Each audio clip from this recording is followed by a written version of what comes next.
사도신경으로 신앙 고백하시면서 오늘 예배를 시작하겠습니다. 나는 전능하신 아버지 하나님 천지의 창조주를 믿습니다. 나는 그의 유일하신 아들 우리 주 예수 그리스도를 믿습니다. 그는 성령으로 잉태되어 동정녀 마리아에게서 나시고 본디오 빌라도에게 고난을 받아 십자가에 못 박혀 죽으시고 장사된 지 사흘 만에 죽은 자 가운데서 다시 살아나셨으며 하늘에 오르시어 전능하신 아버지 하나님 우편에 앉아 계시다가 거기로부터 살아있는 자와 죽은 자를 심판하러 오십니다. 나는 성령을 믿으며 거룩한 공교회와 성도의 교제와 죄를 용서받는 것과 몸의 부활과 영생을 믿습니다. 아멘. 오늘은 우리가 나아가야 할 길이라는 주제를 가지고 나눠보려고 합니다. 저희가 어떠한 목표 지점을 향해 나아가려면 올바른 방향의 길이 있을 것입니다. 하지만 그 목표 지점을 향해 가는 길은 한 가지 길만 있는 것은 아닙니다. 조금 더 쉬운 길도 있을 것이고 돌아가는 길도 있을 것이고 길이 약간은 험한 곳도 있을 것입니다. 다양한 길 중에 내가 가고자 하는 길을 선택하고 나아가 목표 지점을 향해 나아갑니다. 내가 선택한 길이 어떠한 길이냐에 따라 목표 지점에 도착하는 시간도 달라질 것입니다. 때로는 길을 잘못 들어서 다시 돌아가야 하는 경우도 생길 것이고 너무 힘든 코스를 선택해서 가게 되면 도착하였을 때 체력이 모두 소진되어서 힘이 없어지는 경우도 있을 것입니다. 이렇듯 다양한 코스와 방법들로 가지만 결국 마지막에는 내가 원하는 목표 지점에 도착해 있습니다. 근데 저희 사역하는 것도 마찬가지인 것 같습니다. 사역을 마치는 곳이 같지만 여러 가지 코스로 정해진 코스로 가고 각자 여러 가지 정해진 코스대로 다니면서 사역을 하고 있습니다. 그래서 마지막 모이는 장소에서 함께 이야기를 나누면 멀리 돌아서 오는 코스로 간 사역자는 종종 힘들어하는 모습을 볼 때도 있고 짧은 코스로 간 사역자는 비교적 많은 체력이 소모되지 않아서 편안한 모습을 보일 때도 있었던 것 같습니다. 그러면서 이렇게 사역을 하면서 저는 한 2, 3년 전쯤에 용산역에서 사역을 하면서 이제 서울역까지 가는 길에 문득 이런 생각이 떠올랐던 것 같아요. 용산역에서 사역을 하면 용산역에서 사역을 마친 후에 서울역까지 걸어가면서 사역을 하는데 그 걸어가는 길이 오르막도 없고 평탄한 길로 쭉 이어지지만 긴 거리를 걸어가야 하기 때문에 많이 힘이 듭니다. 그때 당시 생각하기는 서울역까지 가는 길이 하나님께로 나아가는 길과 비슷하다는 생각을 하게 되었습니다. 우리가 하나님을 믿고 하나님을 향해 나아간다고 할 때 나아가는 길이 편안할 때만 있는 것은 아닐 것입니다. 때로는 힘든 시험을 당할 때도 있을 것이고 고난의 상황을 마주할 때도 있을 것이고 나아가는 것이 힘겨운 순간들도 있을 것입니다. 하지만 이런 것들을 이겨내고 나아간다면 결국 마지막 종착지인 하나님께 더 가까이 다가갈 수 있을 것입니다. 마태복음 7장 13절에서 14절에 좁은 문으로 들어가라 멸망으로 인도하는 문은 크고 그 길이 넓어 그리로 들어가는 자가 많고 생명으로 인도하는 문은 좁고 길이 협착하여 찾는 자가 적음이라.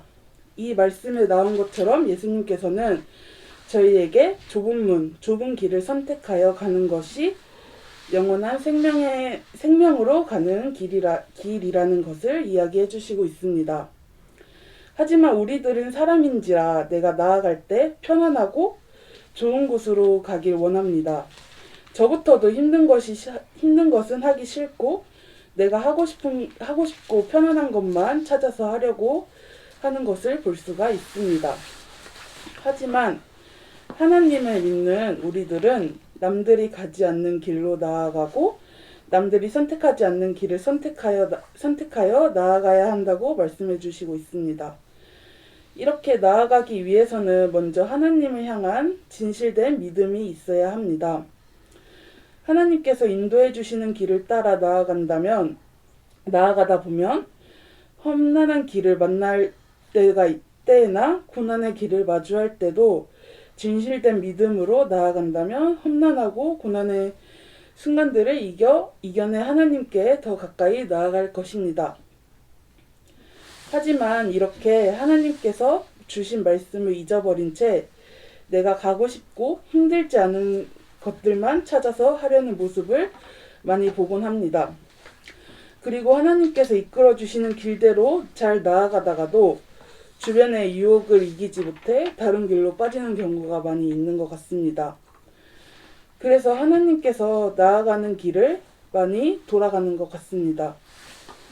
다른 유혹에 빠지지 않고 하나님께만 향해 나아가겠어 라고 다짐을 하며 나아가지만 저부터도 아직 올바른 길로 갔다가 세상의 유혹을 이기지 못하여 다른 길로 빠져 돌아가는 경우가 많이 있는 것 같다는 생각을 하게 됩니다. 이러한 것들을 회개하며 하나님께로 가는 올바른 길을 따라 나아가야겠다고 생각을 하게 되었습니다. 마태복음 4장 18절에서 20절에는 갈릴리 해변에 다니시다가 두 형제 곧 베드로라 하는 시몬과 그의 형제 안드레가 바다에 그물 던지는 것을 보시니 그들은 어부라 말씀하시되 나를 따라오라 내가 너희를 사람을 낚는 어부가 되게 하리라 하시니 그들이 곧 그물을 버려두고 예수를 따르니라.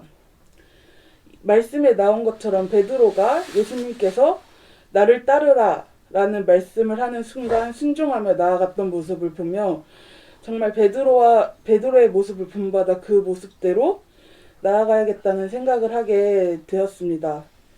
그리고 말씀을 보며 나는 아직 부족하다는 것을 느끼게 되는 순간입니다. 내가 만약 베드로와 같은 상황에 처해 있을 때 나는 예수님이 나를 따라오라고 하시는 말씀을 듣고 지금 당장 내가 하고 있는 것들을 다 내려놓고 예수님만을 따라 나아갈 수 있을 거라는 생각을 했을 때 나는 아직 못할 것 같다는 생각을 하게 되었습니다. 이러한 말씀들을 묵상하고 준비하면서 나는 아직도 많이 부족하고 아직까지 온전한 믿음이 나에겐 없다는 것을 깨닫게 되었습니다. 앞으로 나아가면서 이러한 것들을 생각하며 나아가고 많은 유혹이 있겠지만 이겨내며 나아가야겠다고 생각합니다. 하지만 이렇게 나아갈 때 많은 어려움이 있을 것인데 그럴 때마다 더 말씀을 묵상하고 믿음으로 나아가려고 노력하며 나아가다 보면 어느새 하나님께 더 많이 가까워지는 순간이 올 줄로 믿습니다. 그리하여 예전에 지내왔던 모습에서 변화된 삶으로 살아가길 소망합니다. 여러분들도 고난의 순간들과 힘든 순간들이 찾아와도 믿음으로 이겨내고 하나님께서 주신 말씀을 붙잡고 그 말씀대로 나아가고 하나님께서 인도해 주시는 길대로 나아가 하나님과 더 가까워지는 순간이 하루빨리 오게 되기를 소망합니다. 그러면 오늘 여기서 마무리하고 주기도문으로 오늘의 예배를 마치겠습니다. 하늘에 계신 우리 아버지의 이름을 거룩하게 하시며 아버지의 나라가 오게 하시며 아버지의 뜻이 하늘에서와 같이 땅에서도 이루어지게 하소서. 오늘 우리에게 일용할 양식을 주시고 우리가 우리에게 잘못한 사람을 용서하여 준 것 같이 우리 죄를 용서하여 주시고 우리를 시험에 빠지지 않게 하시고 악에서 구하소서. 나라와 권능과 영광이 영원히 아버지의 것입니다. 아멘.